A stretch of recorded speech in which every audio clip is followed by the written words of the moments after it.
Hi guys, thank you so much for sitting down with us today. We're Rhythm and Wit. Can you tell us your names and the name of your group and the genre of your group? My name's Dylan. I'm Sarah. Maddie. I'm Drennan. I'm Alistair.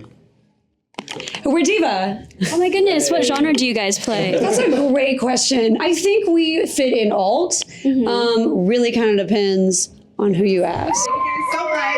Now please make some noise for DIVA.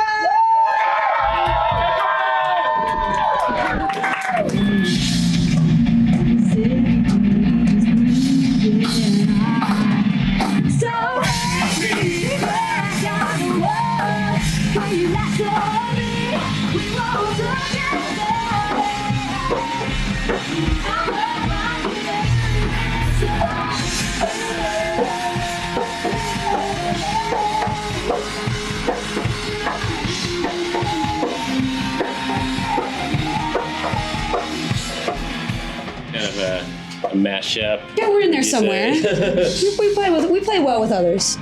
Okay, can you talk a little bit about your performance today and like what songs you're gonna be playing or anything like that? Yeah, we primarily are playing a lot of stuff that we have written.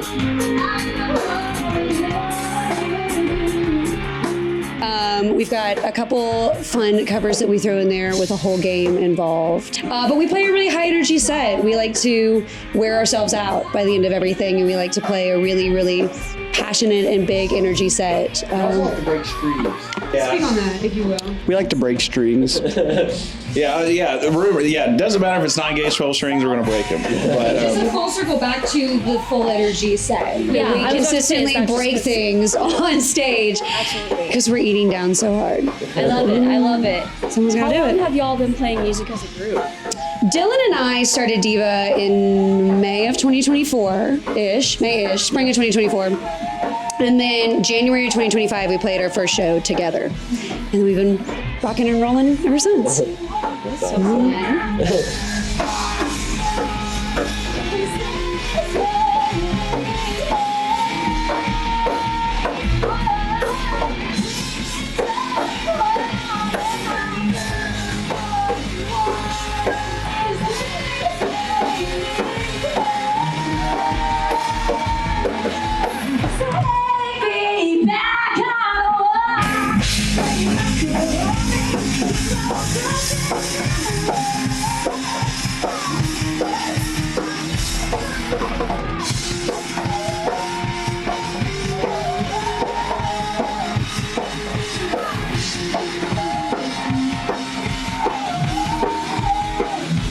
Can you talk a little bit about one of your earliest music inspirations to play music? Oh, this is an all of us question. I think that we all come from it with different vibes and different inspirations, and they are all so vastly different. And I think that's what makes it so much fun, and that's why we have so much fun playing together, because it's not like one specific thing. Dylan, we'll start with you. oh, this is the easiest answer of all time. Easiest answer. I just kind of grew up a really, really big Beatles fan. And for me, like when I listen to them specifically, like a lot of their music, they elicit like a reaction in people, whether it's like a foot tap, whether it's a little head bob, like I like how music can elicit like physical reactions and, singing along and stuff. And so for me, like a big motivation when like I write music or make music, perform, whatever, is like maybe not necessarily an audience physical reaction, but some type of like, perception of it or something like that. Like I like giving people feelings and reactions and stuff. So so that's me. I don't really know how to answer this because music has never not been a part of my life. I just kind of have always done it. I come from a musical family. Both my parents play piano. My great aunt had a record label in the 50s. She worked at Sun Studios. Oh, okay. And so literally drums have just been kind of from the day I was born what I wanted to do. So yeah, that's kind of it. Definitely That's awesome. been a part of your life. That's great. So I went through a big giant emo phase,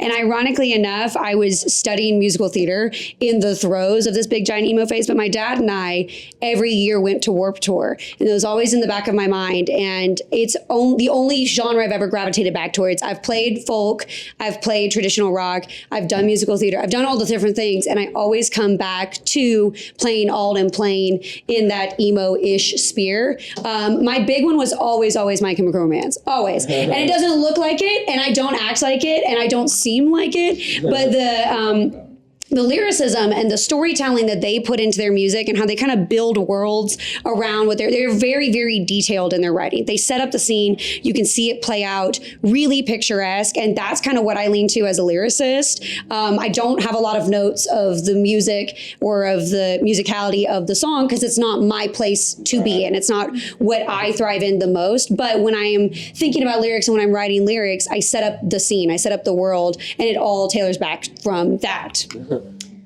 All right. Well, mine's not as detailed as everyone else's. But I was kind of the first one in my family to do music. I started playing bass around 10 years old, and I mean that's what I'm doing today. And I'd say like my biggest inspirations is my parents always grew me up on like late 90s rock, Nirvana, Foo Fighters, Pearl Jam. So I'd say that was like my first inspiration into music. That's kind of what got me to start playing bass.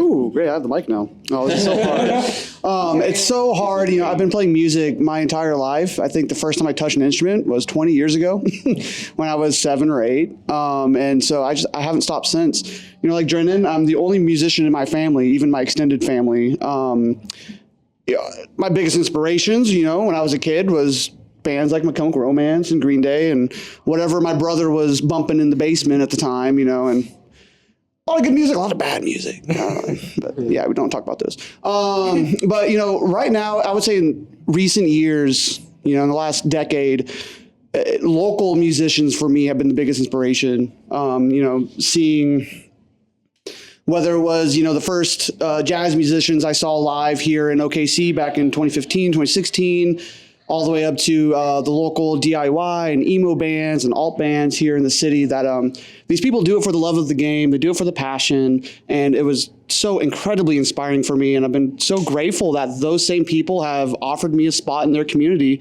And I want to offer more people like that a spot in that community.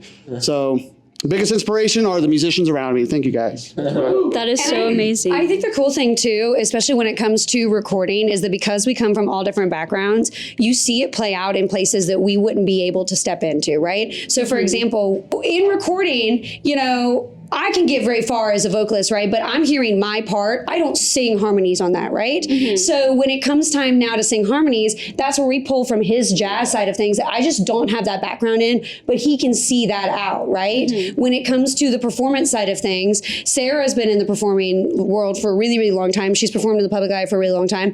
I performed in different avenues in the public eye for a really long time. So when it comes to building that brand, building that image, making a very cohesive show, we've got that tailored so that we can kind of put our input on there. With Drennan's background, he holds us down really steady so that when we're getting a little bit too light or a little bit too indie, we kind of settle back down again on the same way, that when we get a little too heavy, Dylan's part lightens us up so that we can be really versatile and we can play with a lot of different people and we can be, you know, great players with all kinds of different genres because we've got so many different avenues that we're coming out of.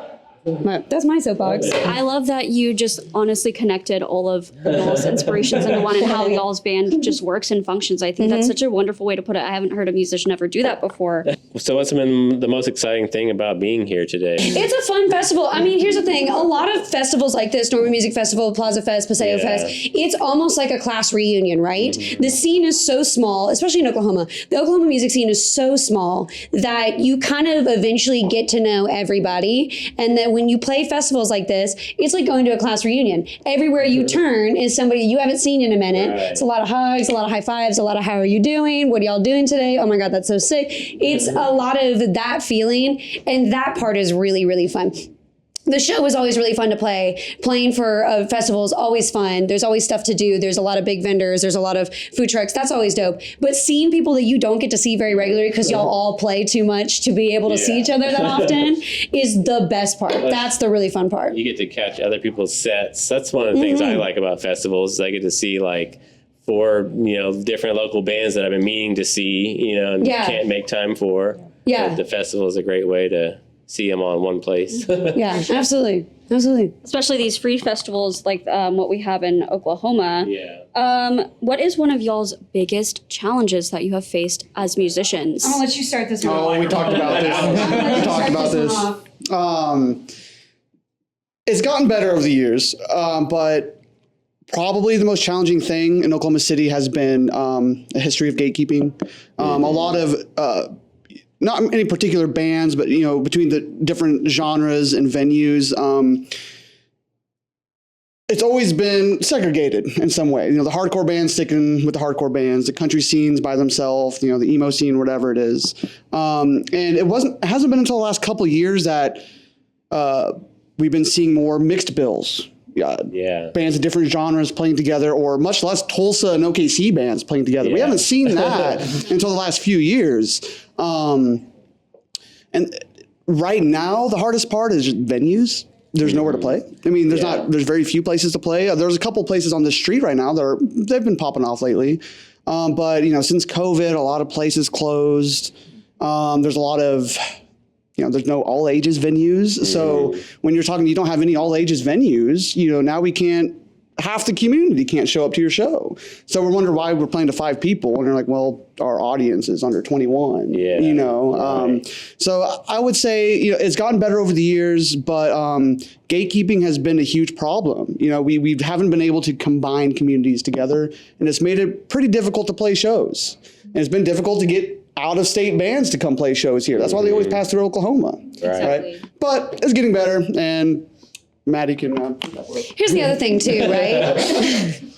Segue off of that. Here's the other thing, too. It is hard to get audiences to come out when the majority of your scene... Oklahoma is lowest on our minimum wage. We don't pay people very well here. And so a lot of people are having to take on jobs on the weekends. Well, that's when shows are being played. You can't expect audience members to come to a show that's $20 a ticket for a bunch of bands they don't know. And expect them to spend their entire evening when they have to make their ends meet, right? That's why festivals like this are so important, because you do play earlier in the afternoon. People can intertwine this within their day a little bit easier. That, and back on like the gatekeeping, and I'll speak for Sarah and I, as women in the alt scene, it's increasingly hard. It is a very negative space. It's a very male-dominated space, and to be taken seriously is hard. You have to sit in that fine line between being too brutal and just nice enough to be able to fit in, right? You don't want to be so kind that you get taken advantage of, but you don't want to be so brutal that nobody wants to work with you. But at the same time, we are running a business. At the end of the day, we all have to make money so that we can continue touring, that we can continue playing, we continue releasing music. It is a business, and it is increasingly hard in this scene, in this genre, in this state as women in bands to push forward in that. I think we've done a really good job. I will credit that to our specific blend of marketing and creative design that we have all put into the branding of this band. And again, if we're saying, a band is in a way somewhat of a business, a lot of that has to come into play. But it took a lot of work, and it took a lot of work prior to us being in a band, right? It took a lot of work on Sarah's part as she was becoming a musician. It took a lot of work on my part. I went to the ACM with, not with Drennan, but alongside, Drennan is currently in the ACM. I graduated, but I went to the ACM. A lot of my work came from there and putting in time and effort and making those connections there. But it is a really long and hard road that is not even on both sides. And so that is difficult. It's less so now. I think those doors are opening more and more frequently. But when I was younger and when I was, you're 20? when I was Drennan's age, He's allowed to play in bars. yeah, we got him that half a day. We take care of him. When I was that age and still starting on the scene, those just weren't available. They just weren't. It just wasn't something that you saw very frequently. But that is changing. It's changing really rapidly, and I have to owe that credit to the other women in the scene, like Bailey Boy, like Bee in the Hive, like Roz, like Kat, like Keith Lee, like those other big prominent members that put out that good work and put out that community that allows everybody in. Yeah. That's awesome. Yeah, great answer. That's very good.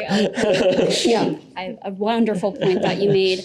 And kind of to sum it all up, where can we find y'all, and what other things are you have coming up? What do you want to shout out? Oh, you can find us literally everywhere. Sarah and I work really, really, really hard to force all of the guys to make fun TikToks with us. Yeah, you guys do a great job with Thank you. I appreciate that. I work in marketing. It is my whole thing, Nice. and I force all of them to do it. And it's a lot of fun for me to edit.